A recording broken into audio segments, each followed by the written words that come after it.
A day of freezing temperatures here in Kentuckiana. You're taking a live look at our Metro Cam as the temperatures tick down toward the single digits. We are currently under a cold weather advisory, but thankfully it won't be in effect long as things look like they'll be warming up here soon. Thanks for joining us here at 6:30. I'm Alex Dieterer. We are joined now by meteorologist Austin Evans. And Austin, just about an hour before we came on air tonight, JCPS did send out a message saying that tomorrow, Monday, will be an NTI day for students and staff. And we can see that this is probably because of these low temperatures. But it definitely is.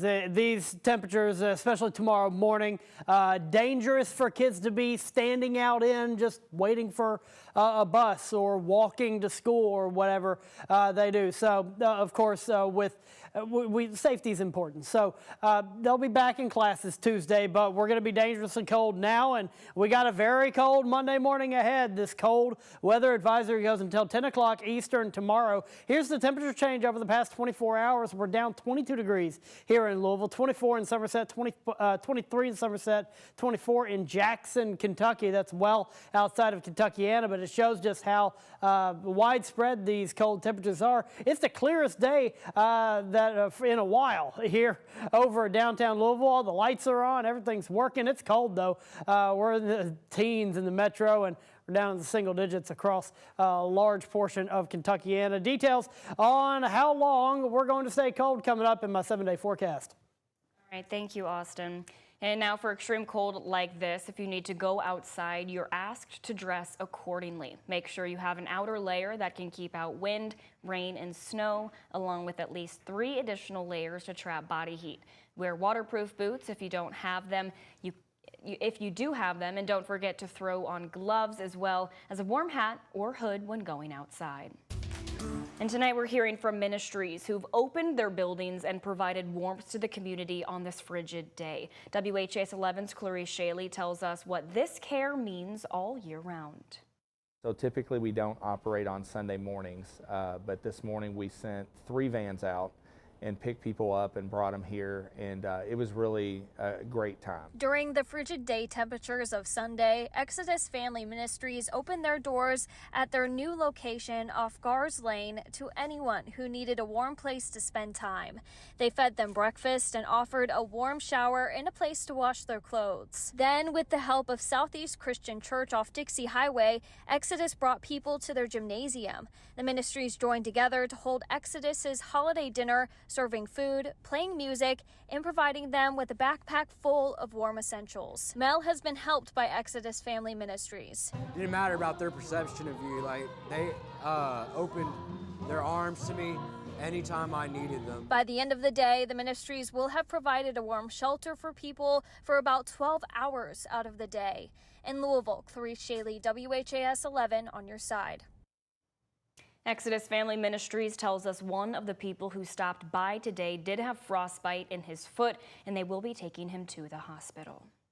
We'll be bringing you the latest weather updates and information you need to know about these dangerous temperatures as we head into Monday. For extended forecasts, download the free WHAS 11 Plus app on your TV. He and his roommates built some homemade furniture barricades and spent the night barricaded inside, as we all anxiously awaited for information, praying for safety, and looking for what today might bring. Louisville Mayor Craig Greenberg speaking on his son's experience at Brown University in Providence, Rhode Island during a shooting that left 2 dead and 9 injured. Greenberg's son, Ben, is a junior at Brown University. Mayor Greenberg says Ben had just gotten back to his dorm when the shooting began not far from his housing unit. Ben and his roommates stayed inside until the shooting ended. None of them were physically injured.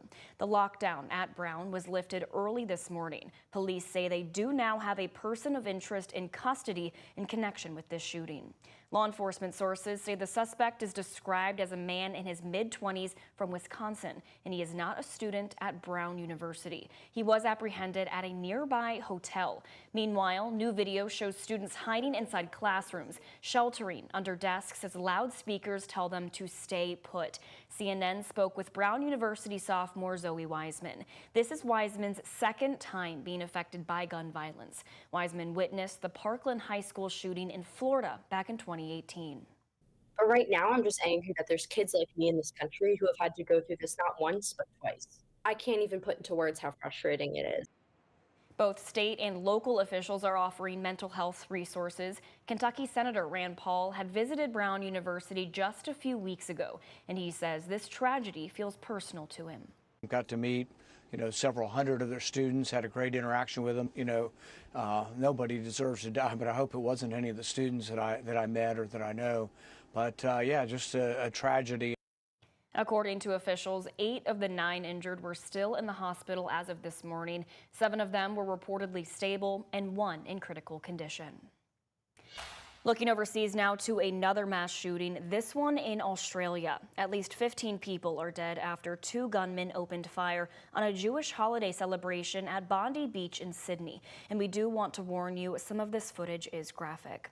Video taken by witnesses prior to the attack shows people relaxing and dancing. Then the scene takes a chaotic turn as hundreds of people run for cover. Shots are ringing out. A new video shared with ABC News shows a heroic bystander wrestling a gun away from one of those shooters. Police say one of the gunmen was killed and the other is now in custody. Authorities say the attackers were father and son, saying this was a targeted attack on the Jewish community.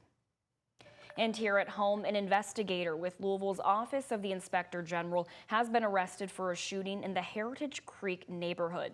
LMPD took 45-year-old Tracy Carter into custody for allegedly shooting her boyfriend in the arm Friday night. According to Carter's arrest citation, she and the victim had gotten into an argument, and as he was leaving in his car, Carter fired at the windshield before then shooting the victim when he got out. His injuries were not life-threatening. Carter first worked for the Kentucky Department of Corrections as a parole officer before becoming an investigator for the OIG. She is charged with second-degree assault and is due to be arraigned on Monday.